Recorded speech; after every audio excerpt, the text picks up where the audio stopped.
Les établissements d'accueil de jeunes enfants sont repérés comme le lieu idéal pour l'investissement social.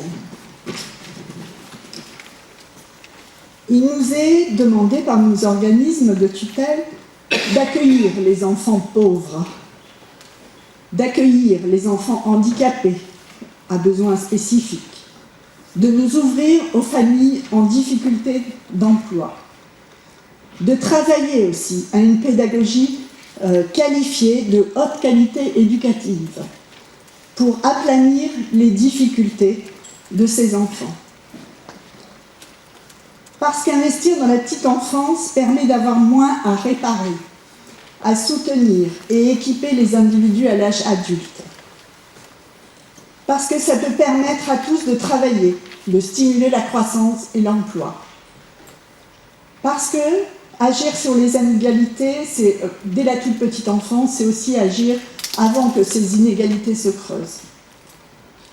C'est ainsi, par exemple, que sont proposées des méthodes, des dispositifs pour préparer à l'école, pour égaliser les performances des enfants à leur arrivée à l'école. Dans le rapport qu'elle vient de remettre au ministère, et qui est disponible surtout pour tous sur Internet, Sylviane Giampino tempère, donc je vais la citer. Elle nous dit « S'il est juste d'affirmer que plus on intervient tôt, mieux c'est, et de faire l'hypothèse que moins ça coûte, ne nous occuperions-nous bien des jeunes enfants que pour garantir la rentabilité des dépenses consenties ? Une telle préoccupation économique demande des garanties sur l'utilité de l'investissement et mène donc au dépistage précoce de facteurs à risque à valeur prédictive qu'il conviendrait alors d'isoler, d'évaluer selon des méthodes standardisées, simplifiées pour être réplicables et généralisables. Cette approche relève d'une conception linéaire du développement du jeune enfant, contredite par les apports scientifiques les plus récents concernant l'enfant avant 3 ans. Fin de sa citation. Entre le tout ne se joue pas avant 3 ans et le tout se joue avant l'entrée à l'école, quelle doit être notre réponse professionnelle ? Quels critères devons-nous prendre en compte pour juger des pratiques professionnelles ? Que cherchons-nous ? De quoi ont besoin les enfants ? Qu'est-ce qui provoque un effet égalitaire ? Beaucoup de questions encore sur ce sujet.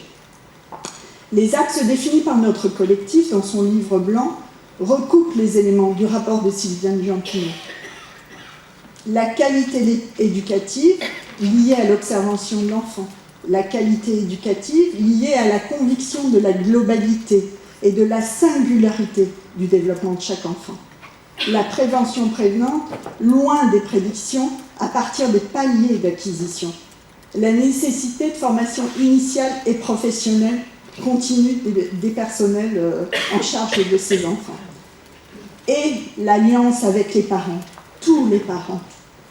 Comment aller sur le chemin de l'égalité des chances sans stigmatiser, sans cibler les enfants, sans éloigner encore plus les familles en difficulté par des demandes normées.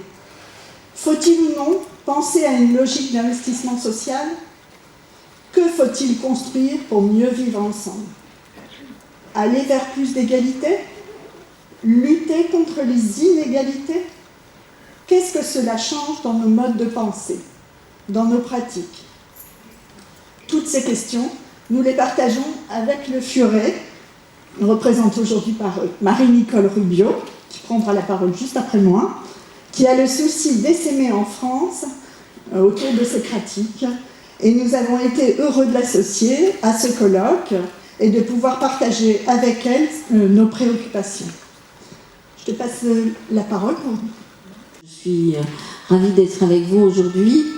C'est la première fois qu'on a eu l'occasion d'organiser quelque chose sur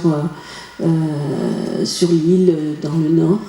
Mais on a eu, j'ai envie de dire, ça a été beaucoup facilité. C'est vrai que quand j'ai toqué à la porte de la CEP en disant on aimerait bien faire quelque chose avec vous, eh bien j'ai été quand même assez bien accueillie et puis tout de suite introduite dans le cadre du réseau, du collectif dont j'avais déjà entendu parler.